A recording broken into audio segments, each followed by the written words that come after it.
প্রত্যেকে জানি আর কিছু সময়ের অপেক্ষা, আর মাস কয়েকের অপেক্ষা, তারপরেই হচ্ছে বিধানসভা নির্বাচন। আর এই বিধানসভা নির্বাচনকে কেন্দ্র করে রাজনৈতিক নানা রকমের খবর আপনাদের সামনে যখন আমরা পেশ করছি, তারই মধ্যে যে খবরটা অত্যন্ত গুরুত্বপূর্ণ, কারা প্রার্থী হবেন, কারা প্রার্থী হবেন না, এই নিয়ে একটা জোর জল্পনা চলছে। তো আহিনী একেবারেই শুক্লা, এবং আমরা জানি যে ইতিমধ্যেই তৃণমূল ভবনে একটি বাক্স বসানো হয়েছে, যে বাক্সর মধ্যে একেবারে প্রার্থী হওয়ার জন্য আবেদন একেবারে উপচে পড়ছে। তৃণমূল ভবনে প্রার্থী হওয়ার জন্য আবেদনের যে বাক্স, সেই বাক্সে জায়গা নেই। এদিকে খবর পাওয়া যাচ্ছে যে অন্যদিকে প্রার্থী হতে একাধিক প্রার্থী যারা হয়েছিলেন আগে, অর্থাৎ যারা এই মুহূর্তে বিধায়ক, তারা নতুন করে প্রার্থী হতে চাইছেন না। একের পর এক নাম সামনে আসছে। আমরা দিন কয়েক আগে বলেছিলাম না চিরঞ্জিত চক্রবর্তী, একদম আমরা এর আগে বলেছিলাম প্রদীপ বর্মার কথা, যিনি মন দিয়ে বলছিলেন কি যে আমি এইবার কিন্তু মন দিয়ে রোগী দেখতে চাই, এটাই তো তিনি বলেছিলেন। এবং যেহেতু তার বয়স হয়েছে, তাই তিনি যে কোনো একটা কাজে কনসেন্ট্রেট করতে চান। অন্যদিকে বারাসতের বিধায়কের ক্ষেত্রেও এই কথা প্রযোজ্য। তিনি বলেছিলেন যে আমি আর চাই না, যদিও তৃণমূল সুপ্রিমো মমতা বন্দ্যোপাধ্যায় তিনি যেটা বলবেন সেটা শিরোধার্য। দিকে দিকে এই অনীহা যখন সামনে আসছে, এই প্রশ্নটা থাকছে যে নতুন করে কারা আবার প্রার্থী হতে চাইছেন না, যদিও ড্রপ বক্স কিন্তু রাখা হয়েছে যারা প্রার্থী হতে চান তাদের জন্য। আহিলি একদমই, কিন্তু প্রার্থী হতে কে চাইছেন না? চিরঞ্জিত চক্রবর্তী এবং তারপর প্রদীপ বর্মা, এই দুজনের পর ৩ নম্বরে তালিকায় কে? শুক্লা, জেনে নিই। একদমই দুপুর একটায় এটাই কিন্তু আমরা এই মুহূর্তে ব্রেক করতে চলেছি, যে কে আবার প্রার্থী হতে চাইছেন না, কেনই বা তিনি প্রার্থী হতে চাইছেন না, কেন তার এই অনীহা। কথা বলবো শ্রেয়সী গঙ্গোপাধ্যায় এই মুহূর্তে আমাদের সঙ্গে রয়েছেন একেবারে সরাসরি। শ্রেয়সী, কে সেই ব্যক্তি যিনি প্রার্থী হতে চাইছেন না ভোটের বাজারে?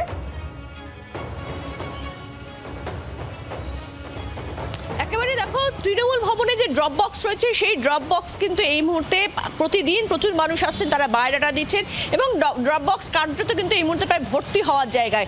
সেই জায়গা থেকে দাঁড়িয়ে কিন্তু কার্যত দেখা যাচ্ছে এক ব্যক্তি যিনি দুবারে কিন্তু সেক্ষেত্রে নির্বাচিত প্রতিনিধি, জনপ্রতিনিধি, তিনি কিন্তু স্পষ্টত তৃণমূল সুপ্রিমো বা বলা যেতে পারে তৃণমূল শীর্ষ নেতৃত্বকে তিনি স্পষ্টত জানিয়ে দিয়েছেন যে তিনি আর প্রার্থী হতে চান না। কে এই ব্যক্তি?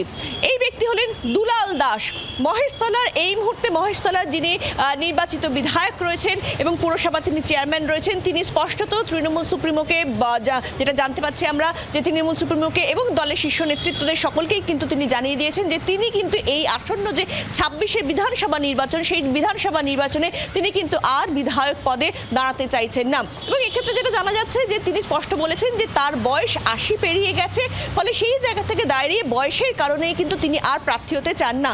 যদিও তার হাঁটাচলা করার ক্ষমতা রয়েছে, তিনি রেগুলার এখনও কিন্তু তিনি বিধানসভায় আসেন, শেষ যে অধিবেশন হয়েছে সেখানে তিনি আসেন, তিনি বিধানসভার যে কমিটি মিটিংগুলো হয়, স্ট্যান্ডিং কমিটি মিটিংগুলো হয়, সেই সমস্ত মিটিংয়ে তিনি রেগুলার যান। কিন্তু তাও তিনি বলেছেন যে যেহেতু বয়স 80 পেরিয়ে গেছে, ফলে সেই কারণে তিনি আর প্রার্থী হতে চান না, এবং সেক্ষেত্রে অন্যদের সুযোগ দেওয়া হোক, নতুনরা কেউ আসুক, এমনটাই কিন্তু তিনি সেক্ষেত্রে শীর্ষ নেতৃত্বকে জানিয়েছেন, এমনটাই কিন্তু জানা যাচ্ছে। ফলে মহেশতলার বিধায়ক দুলাল দাস তিনি কিন্তু আর প্রার্থী হতে চান না, অর্থাৎ বিধানসভা নির্বাচনে তিনি আর প্রার্থী হতে চান না, সেটা কিন্তু তিনি স্পষ্টভাবে তৃণমূল শীর্ষ নেতৃত্বকে জানিয়ে দিয়েছেন।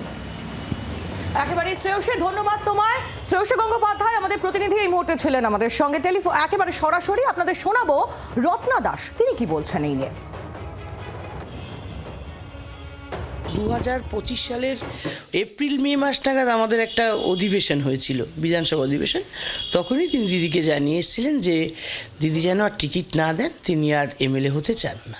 তার মনে হয়েছে যে 80 বছর বয়স হয়েছে, আর এবার তার বিশ্রাম নেওয়ার সময় হয়েছে, এবং মালবাজারে একটা ফার্ম হাউস আছে, ওখানে আমার বাবার মনে হয়েছে যে সেখানে আমার নিজের মতন করে আমি বাঁচতে চাই। একটা বয়সের পর আমার বাবার বক্তব্য যে ছেড়ে দিতে জানতে হয়, নতুনদের এগিয়ে দিতে হয়। এখনও উনি চাইলে আরও 5 বছর উনি এমএলএ শিপ কন্টিনিউ করতেই পারেন, কিন্তু ওনার মনে হয়েছে এখানেই থামা উচিত, আর নয়। রত্না চট্টোপাধ্যায়ের বক্তব্য আমরা শোনাচ্ছিলাম, এবং কি কারণে দুলাল দাস দাঁড়াতে চাইছেন না, প্রার্থী হতে চাইছেন না, সেই ভ্যালিড পয়েন্টটাও কিন্তু তুলে ধরেছেন রত্না চট্টোপাধ্যায়। কিন্তু আহিলি, আমরা যে দুজনের কথা এর আগে বলছিলাম, এক তো হচ্ছে প্রদীপ বর্মা যিনি জলপাইগুড়ির বিধায়ক, আর অন্যদিকে বারাসতের বিধায়ক চিরঞ্জিত চক্রবর্তী, এরা দুজনেও কিন্তু দাঁড়াতে চান না, তাদের নিজের নিজের যুক্তি রয়েছে। কি সেই যুক্তি শোনা?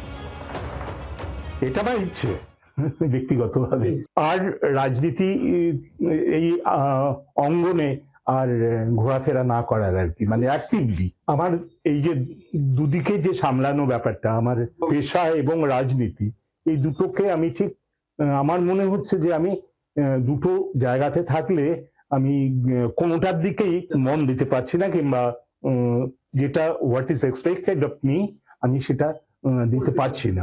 আপনি কেন আবার দাঁড়াবেন না বলছেন? না বয়স হয়ে গেছে, আমার ক্ষমতা ক্যাপাসিটি কমে গেছে, স্ট্রেংথ কমে গেছে। যদি মুখ্যমন্ত্রী আবার আপনাকে বলেন তাহলে মানে ভাবতে হবে, ডেফিনেটলি ভাবতে হবে, এবং উনি বললেন না বলা পসিবল না।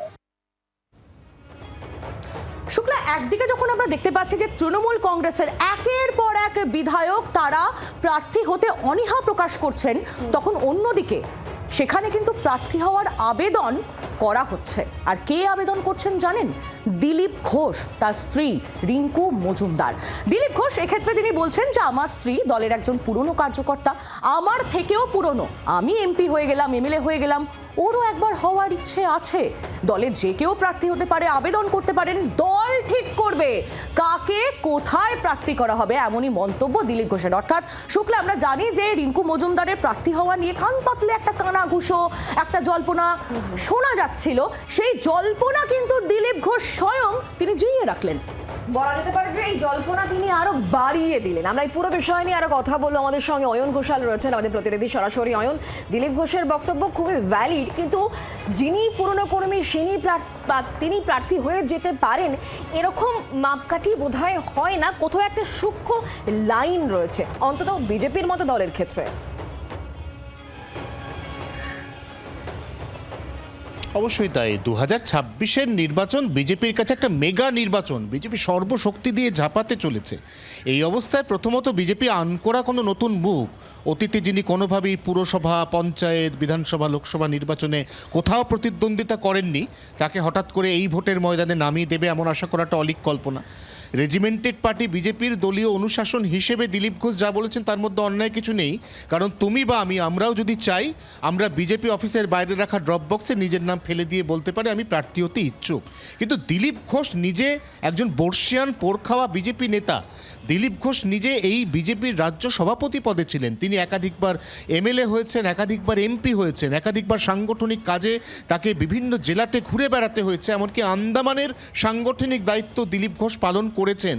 সেই দিলীপ ঘোষ কি এটা বুঝতে পারছেন না যে রিঙ্কু মজুমদার ঘোষ তিনি প্রার্থী হতে চাওয়া বা তার দিলীপ ঘোষের আগে থেকেই বিজেপির সংস্পর্শে আসার সঙ্গে তার অ্যাকচুয়ালি টিকিট পাওয়ার যে কোনো রকম কোনো সম্পর্ক নেই, এটা কিন্তু দিলীপ ঘোষ অনুধাবন করা উচিত ছিল বলে রাজনৈতিক মহল মনে করছে।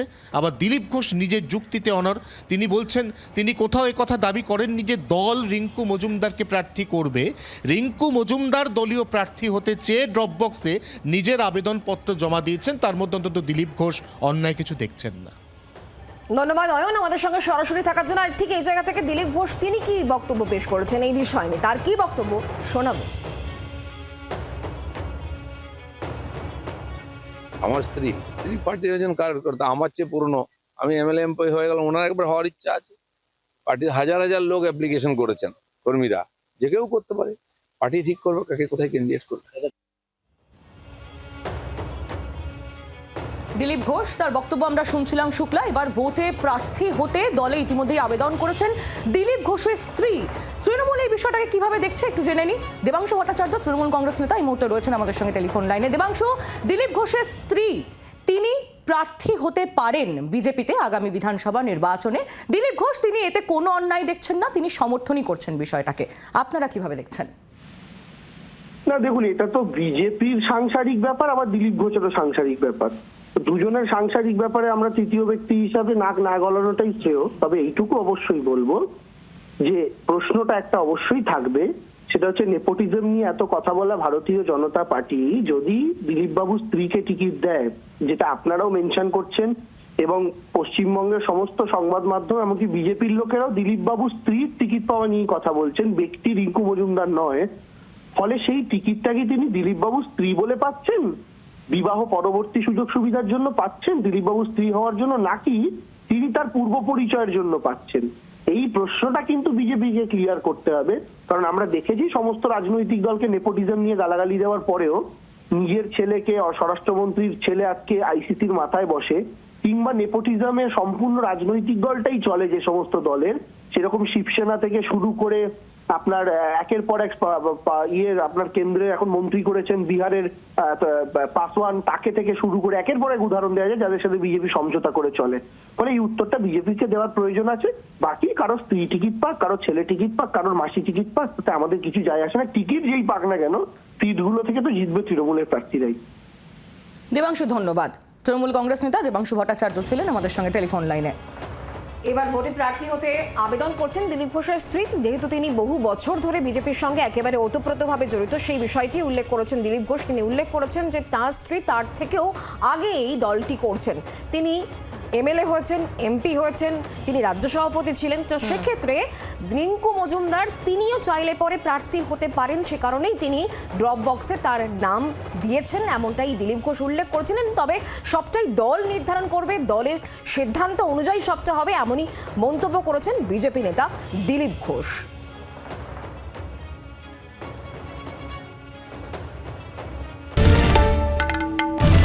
বাংলার আওয়াজ, বাঙালির আবেগ, জি 24 ঘন্টা।